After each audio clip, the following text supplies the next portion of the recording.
Olá, sejam muito bem-vindos a mais um videocast. Eu sou a Renata Dionísio e hoje a gente vai falar de um assunto muito importante que acabou de sair, que é sífilis congênita. Estando aqui com a gente, você já sabe que mesmo com pouquíssimo tempo de estudar, você vai sair na frente de muita gente. A gente sempre traz conteúdos muito bons, então fica aí comigo que você vai amar esse videocast. Olha só, hoje estou com meu amigo, pessoa favorita da minha vida, que é o Cadu Carlomagno. É recíproco. Editor aí da parte de neonatologia e da pediatria também, dos cursos aqui da AF. Então, vamos falar, né, Cadu, dessa doença aí, que é a sífilis congênita, que assombra a gente em todas as maternidades, todas os, né, a população inteira, né, pode estar aí sujeita a isso, né? É uma doença completamente evitável, com bastante orientação já, com bastante estudo, mas que ainda é um assunto, um grave problema de saúde aqui no Brasil. Então, a gente vai discutir aí as principais propostas, aspectos, as diretrizes, com base nesse artigo que saiu da Sociedade Brasileira de Pediatria, agora nesse fim de ano. Então, vamos lá, Cadu.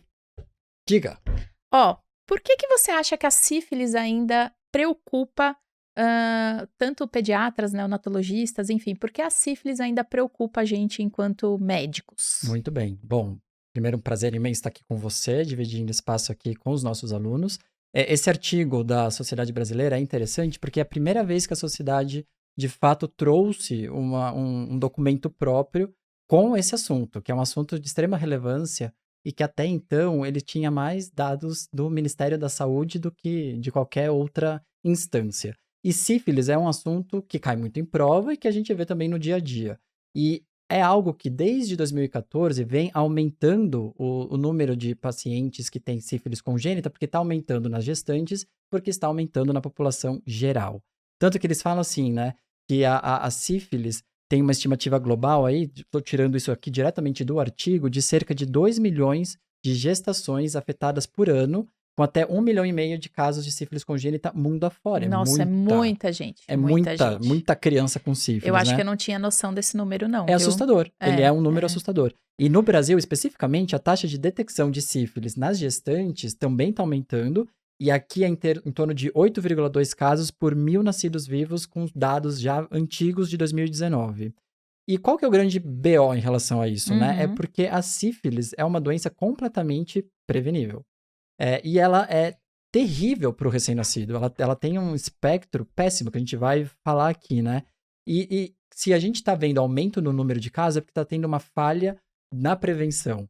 A gente está vendo aí pré-natal que não está sendo feito corretamente, e isso traz prejuízo para o nosso recém-nascido e, posteriormente, para nossas crianças, para os nossos adultos. Então, a gente tem que ter muito cuidado, porque tem muitas formas de evitar que a sífilis continue, né? A gente tem que romper essas falhas de pré-natal e no período neonatal também. E o tratamento também, né, Cadu? Que a princípio é uma medicação bastante disponível, Sim. né? E que se a gente pensar que tem essa falha aí tanto no pré-natal, é bem provável que tenha falhas aí no acompanhamento dessa gestante, aquela que você elegeu para tratar, né? Sem dúvida nenhuma. E aí a bomba vai cair lá quando esse neném nasce. Correto. E fala pra gente, Cadu, como a sífilis passa da mãe pro bebê?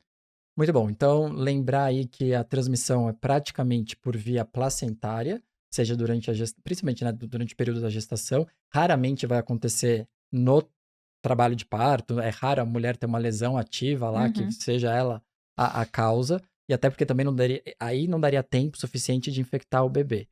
E um detalhe, né, que assim, o risco de transmissão depende muito do estágio da mãe. Só que é muito difícil saber se essa mãe é uma sífilis primária, uma secundária, se é latente, tardia, etc e tal. Mas os dados que eu vou extrair diretamente do artigo diz o seguinte: se for uma sífilis materna primária, a transmissão é de quase 100%, 70% a 100% vai passar.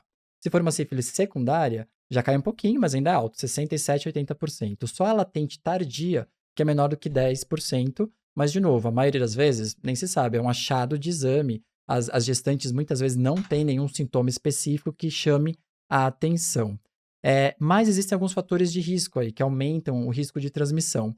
Entre eles, aquela gestante que não fez nenhum pré-natal, então ela não fez as sorologias de primeiro trimestre, terceiro trimestre e no momento do parto. É aquela mãe que até teve o diagnóstico, mas não fez o tratamento adequado, que a gente vai focar Uhum. muito nisso ao longo dessa discussão, ou mães que tenham uma alta carga treponêmica, que elas estão mais infectadas do que outras. E é por esse motivo que parte aí dos cuidados do pré-natal sugere que a gente faça, na verdade, o obstetra, a gente, pediatra não, Sim. mas que seja feito as sorologias ao longo de todo o pré-natal para a gente identificar o quanto antes essa gestante, quando ela estiver de fato infectada, fazer o tratamento e evitar a transmissão para os nossos bebezinhos. Ô, Cadu, e se você estiver lá no seu berçário ou até mesmo na UTI, né, o que que você espera de manifestações aí da sífilis congênita? O que que tem de que chama mais atenção aí pra gente ficar esperto? Perfeito. Bom, a grande roubada é que na maioria das vezes vai ser assintomático, né? A maioria dos bebês, quem olha, não vê Não nada. diz. Não diz. E quando tem sintomas, a maioria dos sintomas vão ser de fato inespecíficos. Então, assim, aquele prematuro que não tem uma causa, é um PIG, é um restrito, é uma hepatosplenomegalia que você não sabe de onde vem, uma icterícia meio prolongada, não é nada assim gritante. Mas, Uhum. do ponto de vista de manifestação clínica, existe sim, quando estão presentes, que não é o mais comum, a sífilis congênita precoce, que são as manifestações nos primeiros 2 anos de vida. E aí, as 3 coisas que mais chamam atenção para a sífilis, dessas manifestações, seria o pênfigo palmo plantar, que são aquelas lesões pemfigoides, então descamativas, em palmas das mãos, em plantas dos pés, que são repletas de espiroqueta. Então, eu sempre brinco que não pode encostar, tem que usar luva, E porque cai muito depois isso em prova, né, cai muito em Cadu? prova. Essa Cai essa muito em imagem do prova. pênfigo eu já vi em bastante questão, Cai, porque né? é clássico. E aí, Uhum. luvas, porque senão tem risco de pegar sífilis e vai explicar que foi porque você pegou no pezinho do bebezinho, fica complicado. Então ninguém se compromete, põe luva, Eu não exatamente. ia acreditar. Então, você fala, mas eu Eu juro que eu peguei no não pezinho. venha com Não, essa. então, exatamente. Então, põe a sua luvinha para não dar erro. A rinite serossanguinolenta, que também é muito raro. A gente não vê criança recém-nascida escorrendo o nariz, né? Então, isso tem que Nunca chamar vi. atenção. Também é cheia de espiroquetas. E como tem as alterações osteoarticulares, a pseudoparalisia de Parrot é algo que chama atenção, que é aquela criança que parece que não mexe um braço, mas ela consegue se mover, ou a gente consegue fazer a movimentação por ela, mas nessa hora ela sente dor, porque tem um processo inflamatório, então ela faz uma posição antálgica. Essa é a tríade clássica, mas outras coisas que a gente já comentou. Hepatosplenomegalia, que não tem uma causa, aquela icterícia que é prolongada, não tem nenhum fator de risco, ou uma anemia hemolítica. Também, casos mais raros ainda, de síndrome nefrótica e linfadenopatia, dentro desses primeiros 2 anos de vida, poderiam ser manifestações de sífilis, mas de fato não é fácil fazer o diagnóstico pela clínica, porque é tudo muito inespecífico. E é Perfeito. raro apresentar essa tríade clássica. E esses que você falou pra gente, né, são as manifestações mais precoces, né, Isso, nos Cadu? E eu primeiros 2 sei que anos. tem também a sífilis tardia. Fala um pouquinho pra gente aí do que pode aparecer. Perfeito. Então, passados os primeiros 2 anos de vida, né, a gente acaba vendo outras alterações clínicas também pouco específicas e que chamariam a atenção, mas são muito mais osteoarticulares. Então, aí a gente acaba vendo também alterações da tíbia, que fica aquela tíbia em lâmina de sabre. Pode ter uma alteração do nariz, então fica o nariz com uma pontezinha mais curtinha. Os dentes de Hutchinson, que tem alterações, são os dentinhos bem, bem feinhos, assim, bem alterados. Uhum. Pode ter também surdez, que não é o muito comum, a gente associa a perda auditiva muito mais com CMV, né? citomegalo, com Uhum. toxo, mas sífilis também pode ser uma das causas, e também alterações oculares, como a ceratite intersticial. Tudo isso é por causa de um processo inflamatório crônico que não foi tratado, e esse processo inflamatório vai para o corpo inteiro e acaba dando aí essas alterações várias ósseas, osteoarticulares, que, de novo, não é muito fácil de reconhecer, mas é o que se espera para essa faixa etária. A maioria que eu vi, Cadu, você pode comentar também sua experiência pessoal, né, quando fazia UTI, ou era aquele cara assintomático que você A maioria. tratou por conta do histórico e de exames, né? Mas tinha também aquele bebê doente que vai para UTI neonatal, que faz uma hepatospleno, que faz Isso, petequias, que é isso. restritinho, e aí na investigação você Exatamente. E a acaba. gente que amplia, né? A gente tem que Isso, a pensar, gente bom, vai putz, por que ampliar o será? E que você vai será que lá. é, né, dentro daquele Exato. contexto. Acho que isso pode ser torches, né? E Isso, aí a gente isso. vai pesquisando e vendo. Com certeza. E falando nisso, né, como é que a gente diagnostica? Quais os exames aí que esse protocolo novo aí sugeriu? Muito bem, então, bom, tudo começa com história clínica. Então, seria muito útil se a mãe chegasse, Uhum. olha, eu tive sífilis, Ou tivesse tratei, na tá carteirinha, aqui o pelo menos, né? comprovante, etc e Uhum. tal. Então, essa avaliação clínica é importante, os históricos maternos também, e os exames que a gente acaba tendo à disposição. Então, a gente tem que lembrar que existem dois tipos de exames que a gente tem à disposição, que seria os testes treponêmicos e os não treponêmicos. Então, vamos relembrar isso que é importante para não se confundir. Os treponêmicos são aqueles que permanecem positivos a vida inteira. Então, ele não me diz que a pessoa está com sífilis. Teve sífilis ou está com sífilis, é tudo igual. Teve contato. Teve contato em algum momento. É o Uhum. FTABS e o teste rápido. Então, isso é importante de não se confundir. Ter na maternidade um teste rápido positivo para sífilis não quer dizer que a gestante, né, quase parturiente, esteja com sífilis ativa. Ela pode ter tratado e esse vai permanecer ativo a vida inteira. Uhum. Por conta disso, tem também os testes não treponêmicos, que inclui o VDRL, que esses sim, eles são meio que o PCR da sífilis, eu brinco assim. Então, ele aumenta a titulação quando está em vigência de um processo ativo, mas se você trata corretamente, a tendência é ele cair e, de preferência, negativar. Então, se eu tenho um teste rápido positivo com VDRL que era positivo e negativou e tratou, entende-se que o processo esteja devidamente Conduzido. resolvido. Uhum. Exatamente. Então, isso é o que me faz pensar em sífilis. Eu preciso ter, de preferência, um VDRL positivo para eu entender que tem uma sorologia que me indica que esse quadro é por conta de sífilis. Aí depois a gente tem que fazer os exames complementares, né? A gente tem que fazer aí coleta de hemograma, que não tem nenhum achado muito específico para sífilis, é uma anemia, uma plaquetopenia e nada Uhum. muito além.